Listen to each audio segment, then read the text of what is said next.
नमस्ते। इस आत्मज्ञान पाठ्यक्रम के एक और सम्मेलन में एक बार फिर आपका स्वागत है।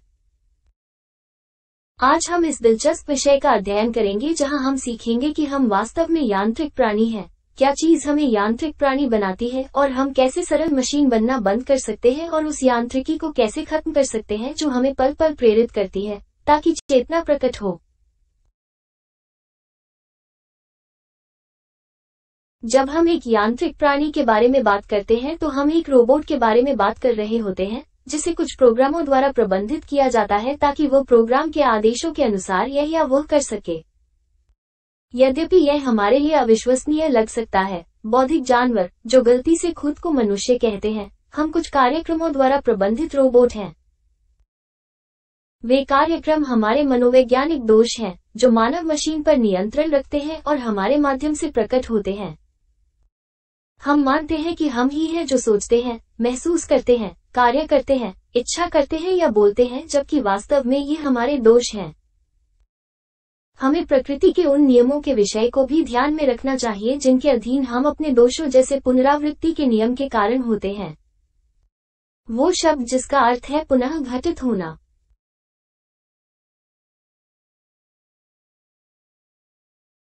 इसका तात्पर्य यह है कि हम मशीनों की तरह दिन ब दिन एक ही बात दोहरा रहे हैं, जिन्हें पहले से स्थापित कार्यक्रम का पालन करना होगा।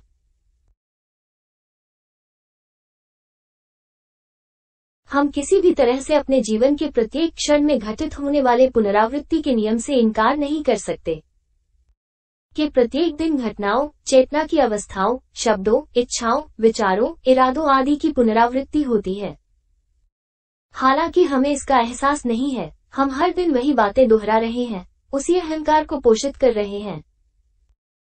अहंकार जो पुनरावृत्ति के नियम के अनुसार अपनी नियुक्ति या प्रतिबद्धता को पूरा करने के लिए हर दिन आते हैं। इसीलिए कहा जाता है कि हमारा पूरा जीवन कैसा है, इसका एहसास करने के लिए अपने जीवन के एक दिन को नमूने के तौर पर लेना ही काफी होगा।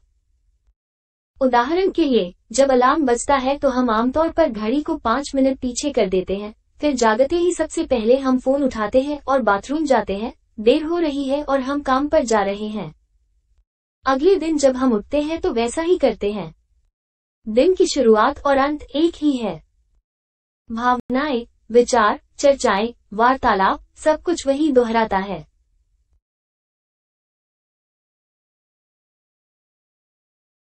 लेकिन अगर हम आत्मनिरीक्षण नहीं करेंगे तो हमें इस दैनिक पुनरावृत्ति का एहसास कैसे होगा? ये स्पष्ट है कि जब हम आत्मनिरीक्षण नहीं करते हैं तो हम इस निरंतर दैनिक पुनरावृत्ति के प्रति जागरूक नहीं हो सकते हैं।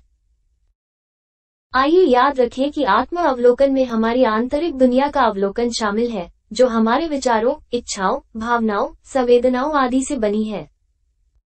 जिसे स्वयं का अवलोकन करने में कोई रुचि नहीं है, वो सच्चे आमूल-चूल परिवर्तन के लिए भी काम नहीं करना चाहता।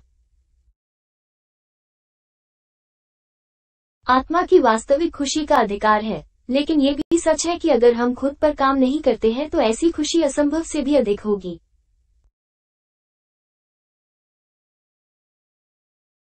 जब हम वास्तव में दैनिक घटित होने वाली विभिन्न घटनाओं के प्रति अपनी प्रतिक्रियाओं को संशोधित करने का प्रबंधन करते हैं तो हम अंतरंग रूप से बदल सकते हैं। यदि हमने खुद पर गंभीरता से काम नहीं किया तो हम व्यवहारिक जीवन के तथ्यों पर प्रतिक्रिया करने के अपने तरीके को संशोधित नहीं कर सकते।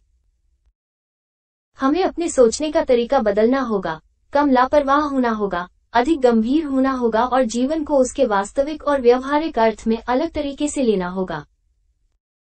हालांकि, अगर हम वैसे ही चलते रहें, जैसे हम हैं, हर दिन उसी तरह व्यवहार करते रहें, हमेशा की तरह वही गलतियां, वही लापरवाही दोहराने से परिवर्तन की कोई भी संभावना वास्तव में समाप्त हो जाएगी।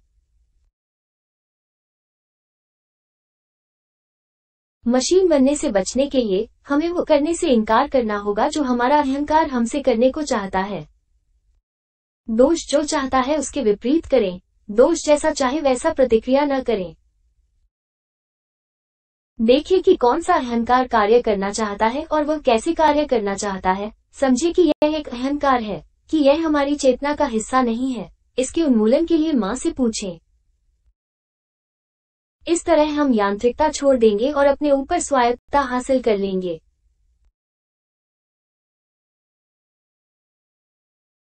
यहाँ हम 2 अभ्यास लाए हैं जो इस उद्देश्य में हमारी बहुत मदद करेंगे।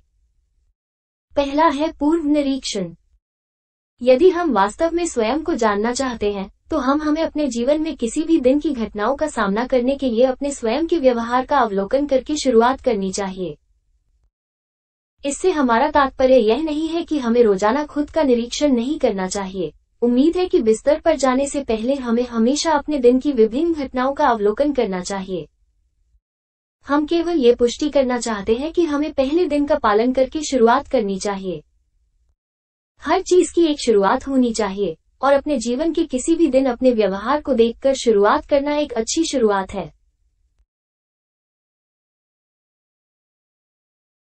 शयन कक्ष, घर, भोजन कक्ष, घर, सड़क, काम आदि में उन सभी छोटे विवरणों पर हमारी यांत्रिक प्रतिक्रियाओं का अवलोकन करना, जो हम कहते हैं, महसूस करते हैं और सोचते हैं, निश्चित रूप से सबसे अधिक संकेतित है।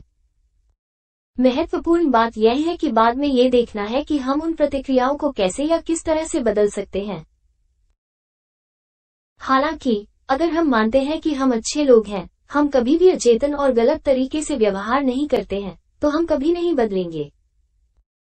सबसे पहले हमें ये समझना होगा कि हम इंसान हैं, मशीनें, गुप्त एजेंटों द्वारा नियंत्रित साधारण कठपुतलियां, अहंकार द्वारा। हमारे व्यक्तित्व के भीतर कई लोग रहते हैं, हम कभी भी एक जैसे नहीं होते। कभी कभी हमारे अंदर एक नीच व्यक्ति प्रकट होता है, कभी कभी एक चिड़चिड़ा व्यक्ति, किसी अन्य समय एक शानदार, परोपकारी व्यक्ति, बाद में एक निंदनीय या निंदक व्यक्ति, फिर एक संत, फिर एक झूठा, आदि। हम में से हर किसी के अंदर हर तरह के लोग होते हैं। हमारा व्यक्तित्व एक कठपुतली, एक बोलती गुड़िया, कुछ मशीनी से अधिक कुछ नहीं है।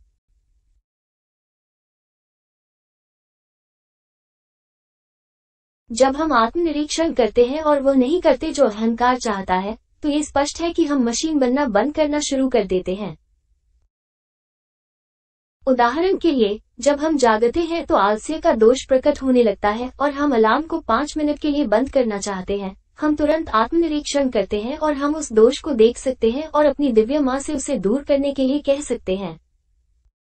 हमेशा की तरह हमें फोन को बाथरूम में ले जाना होगा, लेकिन इस बार हम वो नहीं करेंगे जो अहंकार चाहता है, बल्कि हम दिव्य माँ से इसे खत्म करने के लिए कहेंगे।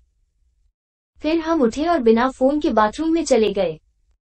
यदि कोई हमारे साथ असम्मानजनक व्यवहार करता है, तो हमारा अहंकार आक्रामक प्रतिक्रिया देना चाहेगा। वहां हम देखते हैं कि मैं अपमानित करना, चीखना, मारना आदि चाहता हूं, और फिर हम इसके विपरीत करेंगे, आदि।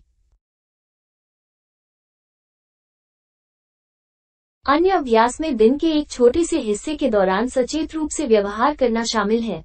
हमें दिन में कुछ मिनटों के लिए भी साधारण मशीन बनना बंद करना होगा। इसका हमारे अस्तित्व पर निर्णायक प्रभाव पड़ेगा। हम ये तय कर सकते हैं कि उठते समय, बिस्तर बनाते समय, खाना बनाते समय या काम पर जाते समय हम सचेत रहेंगे। सचेत रहने का अर्थ है वर्तमान क्षण में, यही और अभी, निरंतर आत्म अवलोकन और आत्मस्मरण में रहना। हम जो कर रहे हैं उस पर एकाग्रता बनाए रखना और यह महसूस करना कि हम कैसे हैं जो वहां कार्य कर रहे हैं और चीजें कर रहे हैं।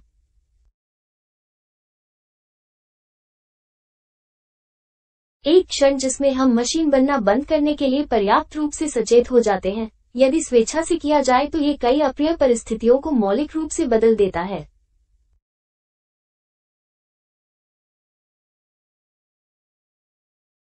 ये पहलू हमें यांत्रिक रूप से कार्य करना बंद करने से रोकते हैं।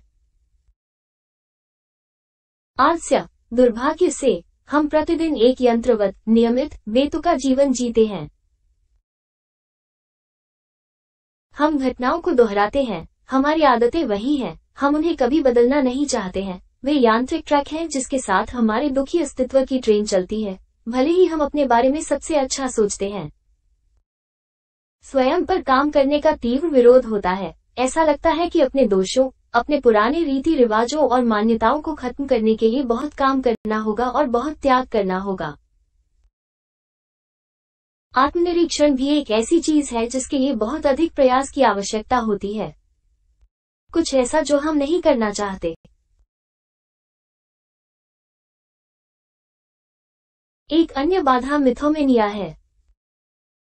जहाँ भी पौराणिक प्रचुर मात्रा में है, जो लोग मानते हैं कि वे भगवान हैं और वे सिर्फ यांत्रिक नियमित प्राणी, पृथ्वी की मिट्टी के पात्र, विभिन्न आय द्वारा संचालित बुढ़िया हैं। इस तरह के लोग खुद पर काम नहीं करेंगे, क्योंकि वे मानते हैं कि वे बहुत अच्छे और परिपूर्ण हैं और इसलिए समझते हैं कि उनके पास काम करने और बदलने के लिए कुछ भी नहीं है।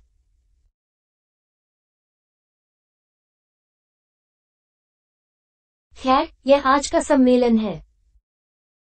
हमसे जुड़ने के लिए आपका बहुत बहुत धन्यवाद। हम आपको अगले सम्मेलन में आमंत्रित करते हैं, जहां हम बताएंगे कि अपने जीवन में सच्चा आमूल-चूल परिवर्तन कैसे लाया जाए।